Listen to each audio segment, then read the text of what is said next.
வணக்கம். கேசரி பண்ணலாம். கேசரி பண்ணுறதுக்கு தேவையான பொருள் ரவை, சர்க்கரை, முந்திரி, ஏலக்காய் தூள் அண்ட் கிஸ்மஸ். இப்போது எந்த கப்பில் ரவை எடுத்துக்கிறீங்களோ அந்த கப்லேயே ரவை சர்க்கரை 1.5 எடுத்துக்கலாம். ஒன்று இருந்தாலும் போதும், இல்லைன்னா 1.5 எடுத்துக்கலாம். இப்போ முந்திரியெல்லாம் கட் பண்ணி வச்சுட்டுருக்கேன், ஏலக்காயை பொடி பண்ணி வச்சுட்டுருக்கேன். இப்போது எப்படி பண்ணலாங்கிறத பார்க்கலாம். இப்போது ரவையை ஓரளவு கொஞ்சம் பச்சை வாடை போகிற வரைக்கும் வறுத்துக்கலாம். ஆல்ரெடி வறுத்த ரவை தான் இருந்தாலும் ஒரு தடவை வறுத்துட்டா நல்லாயிருக்கும். ஒரு சொட்டு நெய் விட்டுக்கலாம். நெய் விட்டு பச்சை வாடை போகிற வரைக்கும் கொஞ்சம் வறுத்துக்கலாம். ரவை இந்த அளவுக்கு வறுத்துனதுக்கப்புறம் தண்ணி எந்த கப்பில் ரவை எடுத்துட்டோமோ அந்த கப்பால் 3 கப்பு தண்ணி அதிலேயே விட்டுக்கலாம்.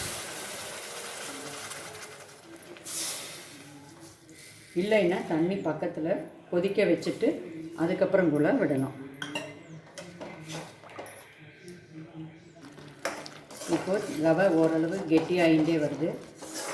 நல்லா வேகட்டும். வெந்ததுக்கப்புறம் சர்க்கரை போட்டால் போதும். இந்த அளவு வெந்ததுக்கப்புறம் கொஞ்சமாக ஒரு சிட்டிகை மஞ்சப்பொடி போட்டுருந்தா கலர் எல்லோவாக வரும். நான் ஃபுட் கலர் எதுவும் ஆட் பண்ணுறதில்ல. அதனால் ரவை இந்த அளவுக்கு வெந்ததுக்கப்புறம் கொஞ்சம் கொஞ்சமாக அந்த சர்க்கரையை ஆட் பண்ணிக்கலாம்.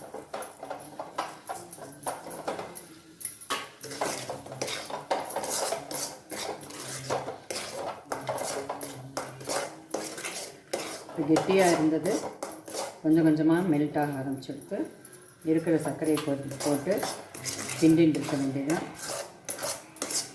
சட்டியில் ஒட்டாமல் வர வரைக்கும் கொஞ்சம் கிண்டிட்டு நிறுத்திடலாம்.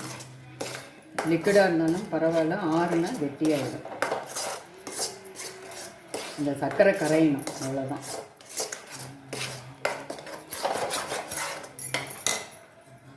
இது கொதிச்சுட்டு இருக்கும்போதே 2 ஸ்பூன் நெய் விடலாம். நெய் 4 ஸ்பூன் கூட விடலாம்.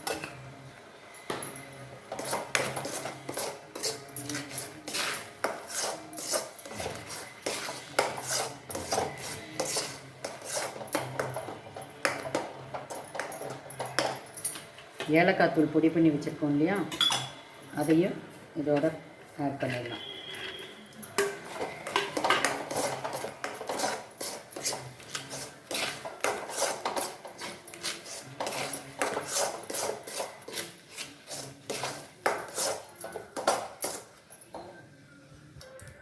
இன்னொரு இதில் நெய் 2 ஸ்பூன் விட்டு இந்த முந்திரி அதில் வறுத்துட்டு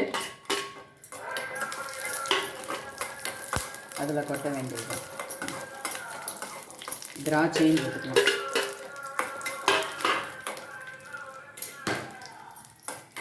முந்திரியும் திராட்சையும் பொன்னிறமாக வந்ததும் கேசரியில் எடுத்து கொட்டிட்டு சர்வ் பண்ண ரெடியாகிடலாம்.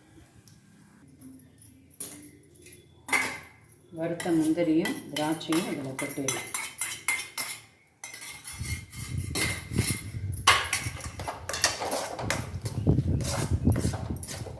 கொட்டையில் ஒட்டாமல் வருது இல்லையா, இதுதான் பதம்.